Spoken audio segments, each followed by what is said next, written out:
This has been a hot topic for a while, and I should probably touch on it a bit. Game preservation. So we have to ask the obvious question off the bat. What is game preservation, and how do we do it? Well, in short, game preservation is exactly what it sounds like. It's preserving games that are out of print. This is something we've heard tossed around over the past few weeks. We've heard it with the Stop Killing Games movement, and of course, whenever we talk about playing old Nintendo games. Please don't come for me, Nintendo. I'm sorry. First and foremost, I think we should talk about why this is so important. I've mentioned before that games are an art form. Not every game. Some are built entirely for entertainment purposes and are meant to be iced after a time. But I'd say a good portion of games aren't that. I have to point at my favorite game for one reason preservation is important. Final Fantasy VIII. Did you know that it took them so long to develop the remastered version of this game because, and I kid you not, the source code was lost. Square Enix lost the source code to one of their best-selling Final Fantasies. But this was standard practice.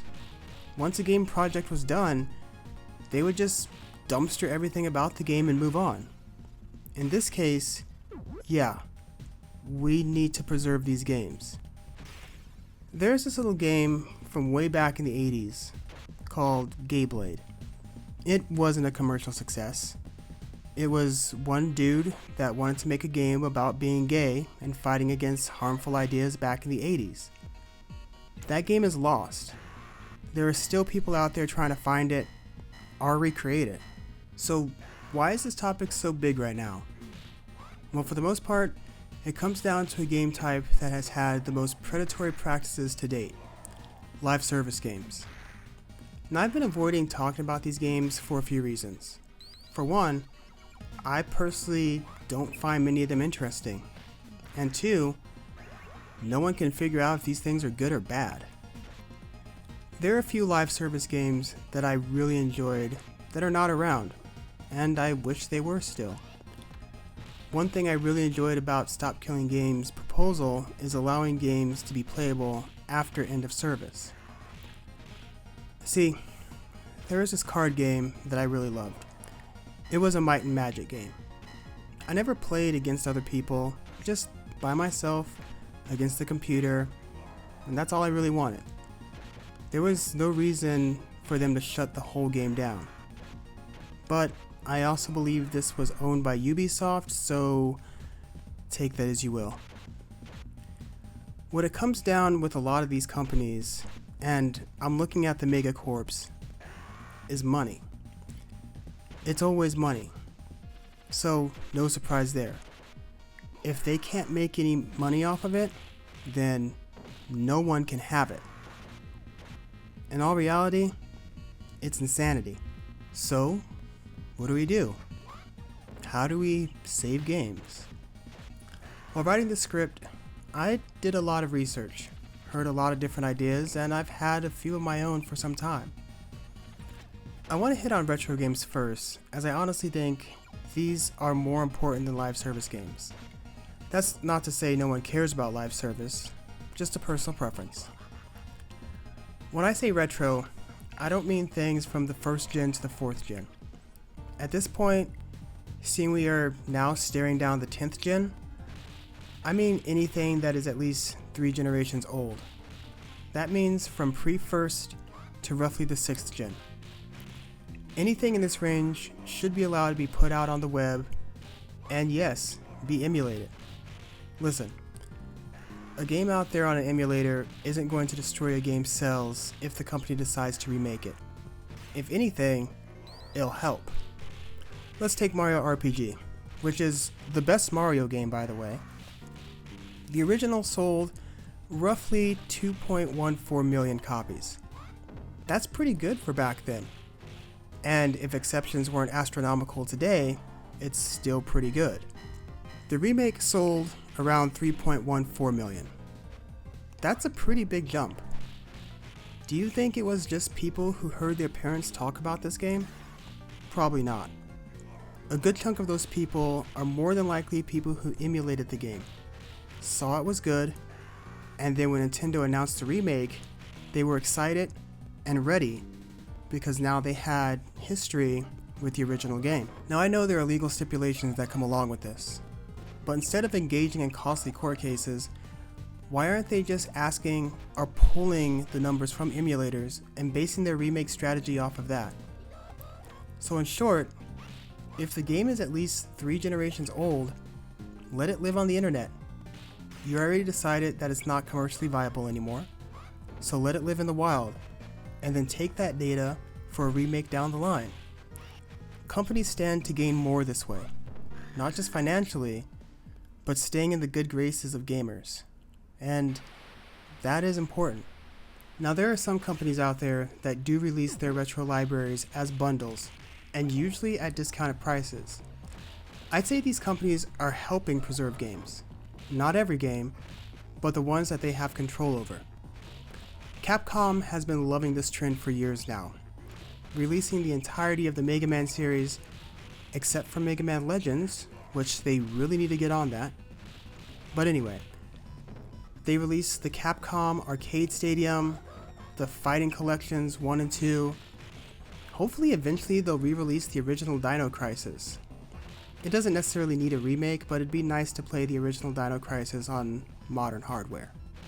Sega was doing a great job with this for a while, and then they pulled everything from the Sega Genesis collection on Steam. But knowing their track record, I'm sure Service Games will bring this back in time, or have some service that they're hosting that allows us to play these games. Last example before I move on, and the company that really inspires me, Square Enix. They released the pixel remaster versions of the first 6 Final Fantasies.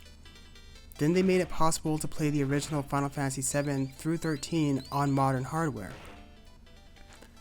Game preservation is actually doing pretty well. We need to start getting into the 5th and 6th generation, and I guess pretty soon 7th. And I know there are several projects out there that are being worked on.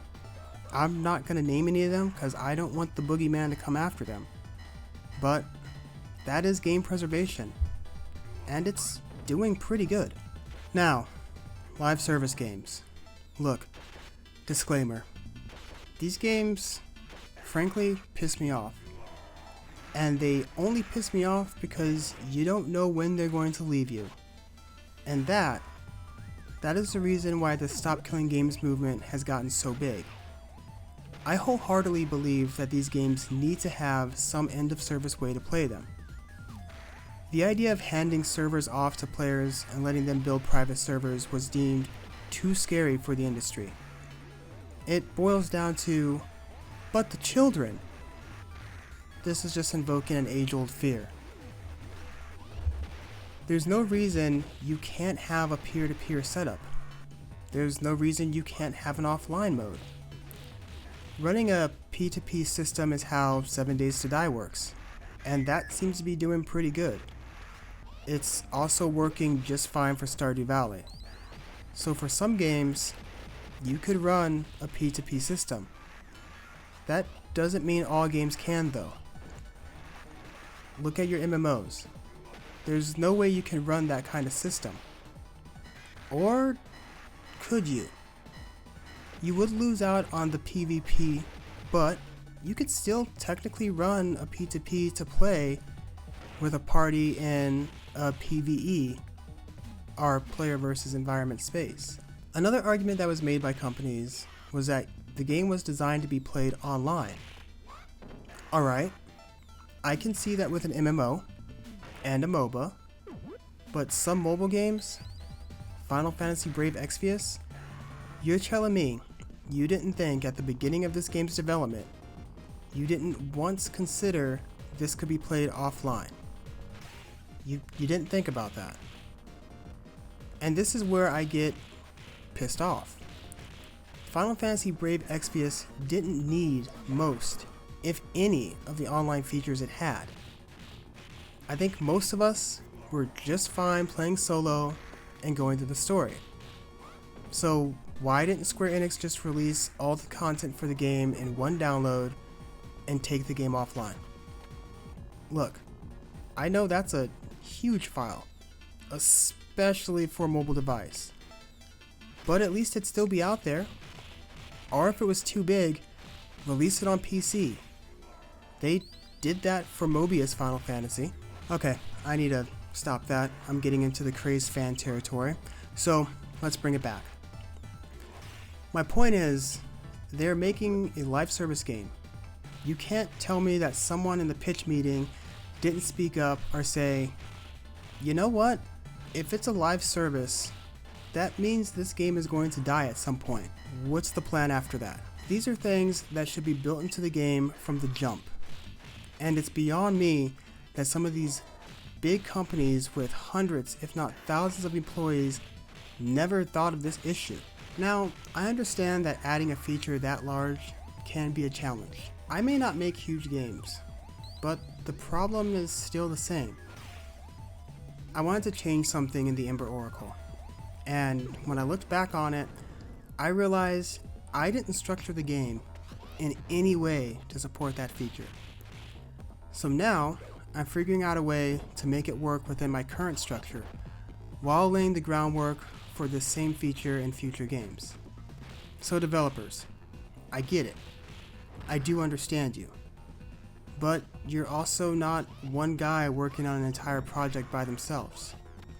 You're a team of seasoned veterans, so things like this shouldn't be overlooked. Anyway, this might have been the longest touching grass to date.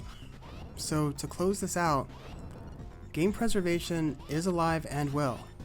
It's taken its hits, and as anything, it will take more.